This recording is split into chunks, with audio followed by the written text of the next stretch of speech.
What's good, everybody? It's Keeman back with my tea of the day. Welcome back to Season 2, Episode 7 of my channel. Thank y'all for everyone who listens around the world. It really means a lot. It just really helps me just speak my mind and be free and be open and just have my opinions and just talk my shit. So thank y'all for listening. Please let a friend know, let a family member know. Be on to something, I think. Let's get into my topic of today, violence. Specifically like domestic violence and specifically domestic violence and toxic masculinity. And how hand in hand it really is. So let's break down 9 types of violence and abuse. One could be physical, which occurs when someone uses a part of their body or an object to control a person's actions. We see that play out a lot. Physical, which would be domestic violence. Sexual occurs when a person is forced to unwillingly take part in sexual activity. Emotional occurs when someone says or does something to make a person feel stupid or worthless. Psychological occurs when someone uses threats and causes fear in an individual to gain control. Spiritual occurs when someone uses an individual's spiritual beliefs to manipulate, dominate, and control that person. Cultural occurs when an individual is harmed as a result of practices that are part of his or her culture, religion, or tradition. Verbal abuse occurs when someone uses language, whether spoken or written, to cause harm to an individual. Financial occurs when someone controls an individual's financial resources without the person's consent or misuses those resources. Neglect occurs when someone has the responsibility to provide care or assistance for an individual, but does not. Domestic violence refers to violence behavior between current or former partners, typically where one partner tries to exert power and control over the other. I call them handsy. I call this term handsy. It could be a woman being domestically abusing her partner, or it could be a man domestically abusing his partner. It can happen in cis relationships or gay relationships. But why be in these relationships? And how is this really showing up in our men that we're trying to raise? How is this showing up in society? How is these actions and these attacks, how are they showing up in our life? Why are we still allowing this to happen? Why are we in this relationship if we're being abused? What's making us stay? What is it in us that is attracting that type of person? And what is in us to allow that to happen to us? Why would we put ourselves in a relationship that is not benefiting us, that's attacking us, that's beating us, that is fucking us up? But is it because we love them? Is it because the sex is good? Is it just something familiar because you're just so used to being beaten, so you just don't know your worth? I'm trying to figure this out. Well, let's see how domestic violence and toxic masculinity go hand in hand.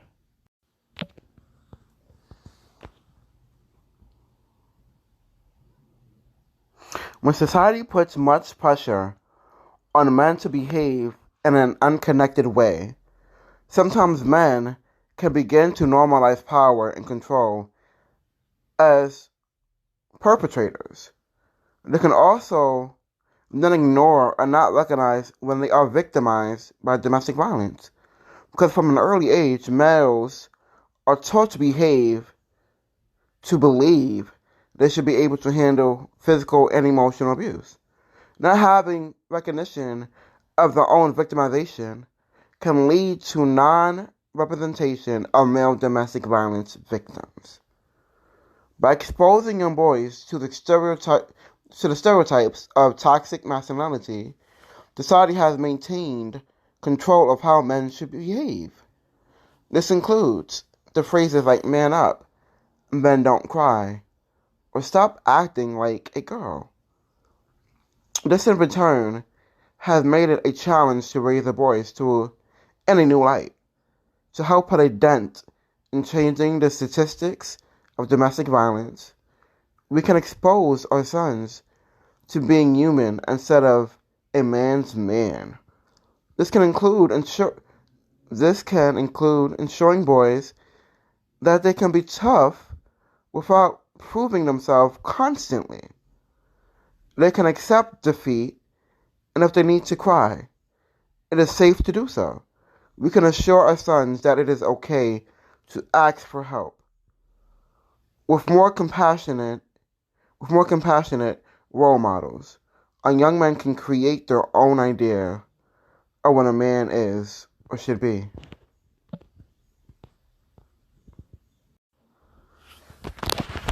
So from that excerpt, once us as men really dig deep into our own traumas, our own victimizations, our own stereotypes and how we was raised, it may not it can stop showing up in our relationship and in any aspect of our life where we have to be physical. Instead, just walk away. Like, if it gets to that point in a relationship, whether it's friendship, whether it's a relationship, and that person that you're with really puts you to that point where you feel like you have to put hands on them, then they're not for you. And if you're on the opposite side who's doing getting beaten, why are you still there? What is it like? I don't want to blame you for staying. I just want to understand why you would stay in an unhealthy relationship when you're being abused.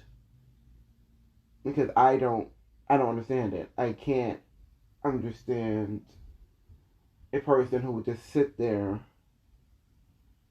day in and day out and be abused.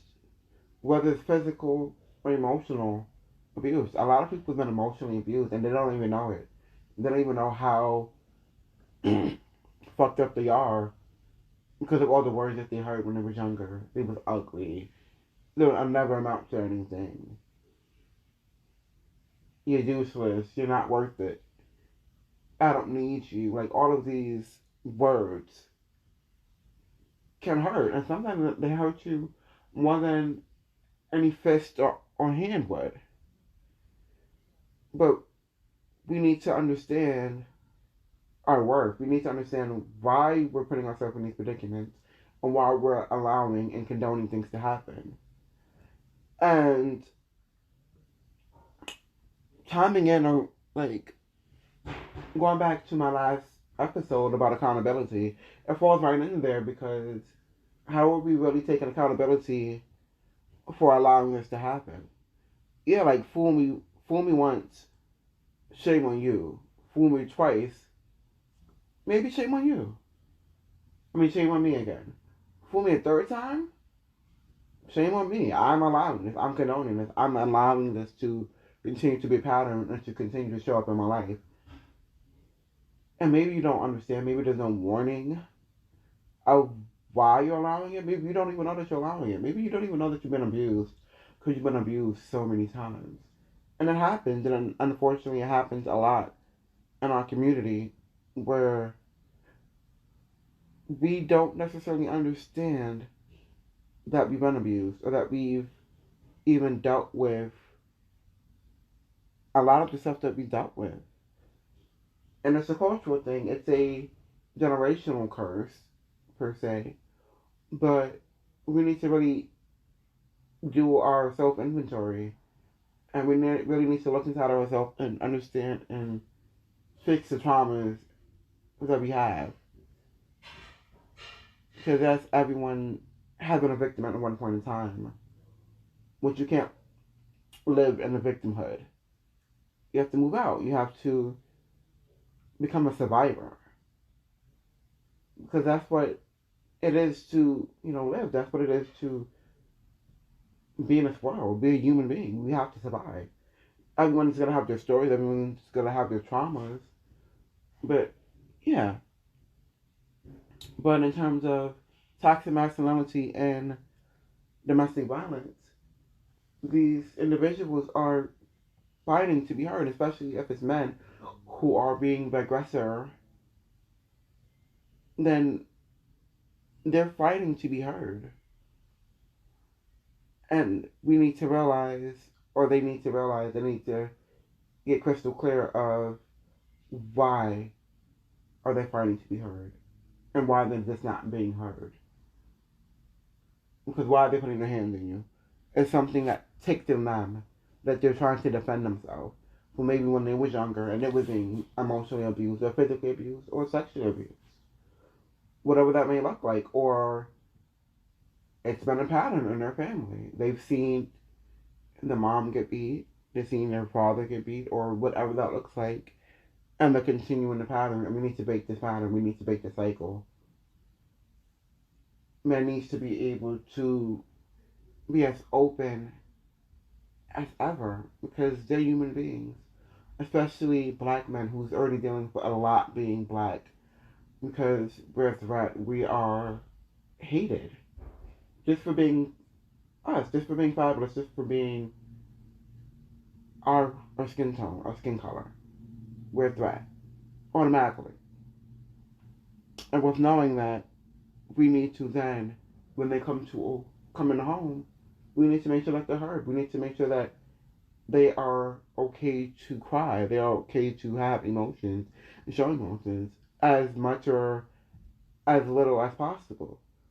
But we need to get them comfortable enough to be as emotionally involved in their own stability and their own growth as possible. Because the more that they are emotional, the better off they can understand things and understand their patterns and their toxic traits. Because we all have them, whether we want to believe it or not. Some, of course, are a lot more toxic than others. But people are toxic. And we have to really continue to grow and continue to fix our toxic traits to make them not so toxic, to shave them off of us so we can live longer and we can have happier and longer relationships without being handsy. Because once it gets to being handsy, then it's a problem. Because clearly you lost respect in me, you lost respect in yourself, and now what? What are we doing? So anyone who's in a domestic relationship, please call out for help and get the help. Get counseling afterwards. Really go through the steps and go through the emotions of being abused.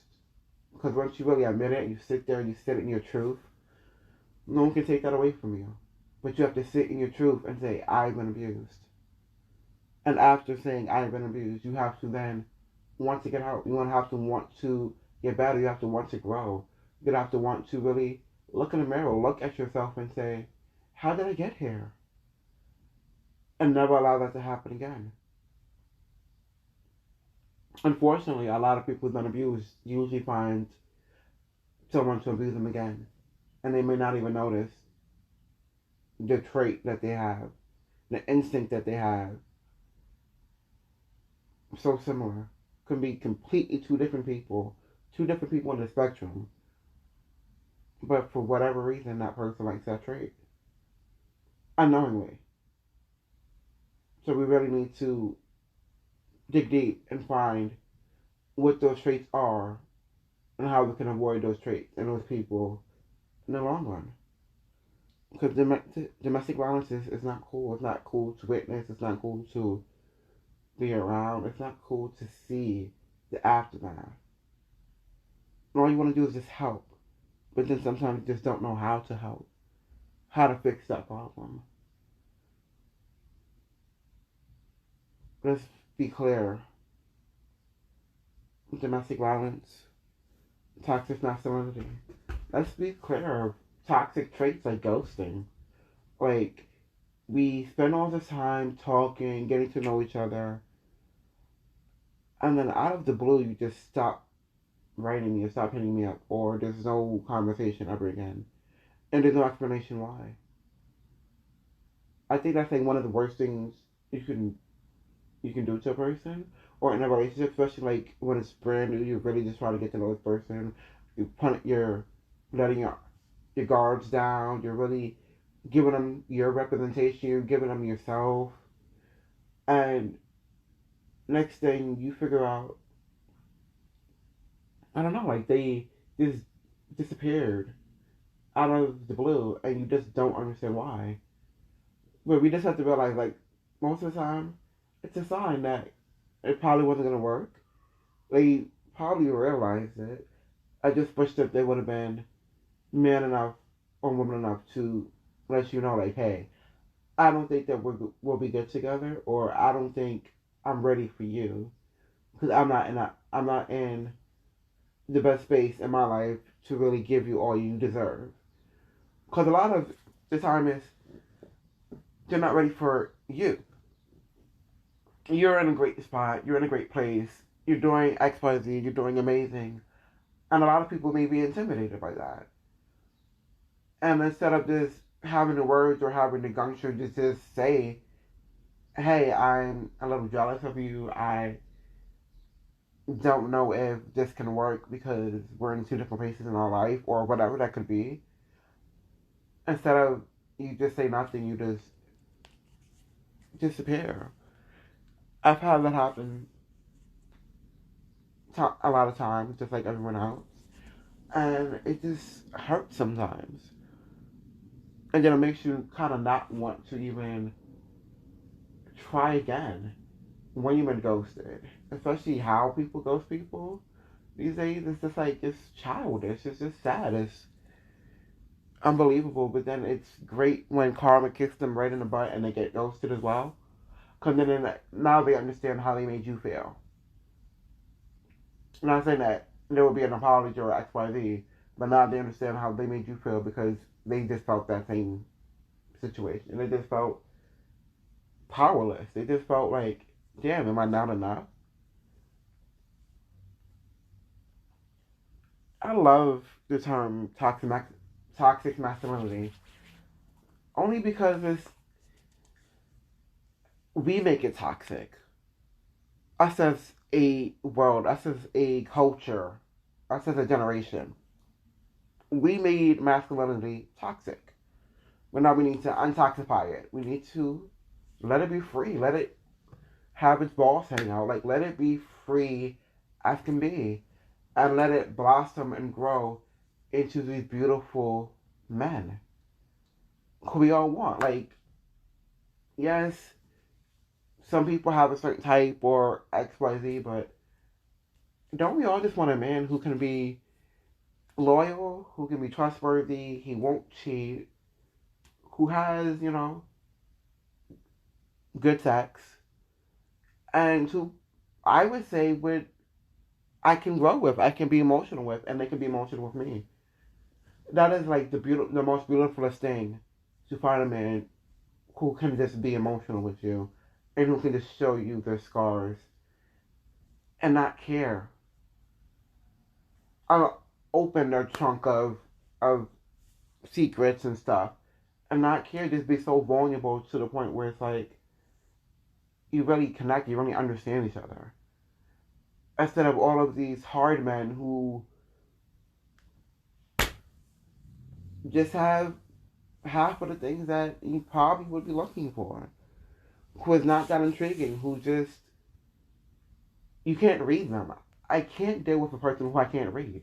I need to be able to not necessarily read you completely, but I still need to be able to get in. I still need to be able to see where your head is at and make sure that you understand where my head is at, and we're on the same page. But if we can't have that because it's toxic masculinity or you're not being a man, then I don't know. We need to really rewrite what a man is. We really need to get away with training our kids to think that they can't cry as men. They can't be vulnerable. They can't let people in. They have to be physical. They have to be aggressive. Because that's not true. That doesn't. That's not the definition of a man. And if you still believe that in 2021, I don't know what to tell you. But in 2021, we're getting rid of toxic. We're debunking that, and we're just masculinity. We're just gonna probably take out the word masculinity as well because it doesn't define what a man is. I want a man. I don't want a masculine man necessarily, but I want a man. However that looks like, and however that shows up in your life and people. But thank you for listening to Keep Me With the She's channel. It's been great. Laters.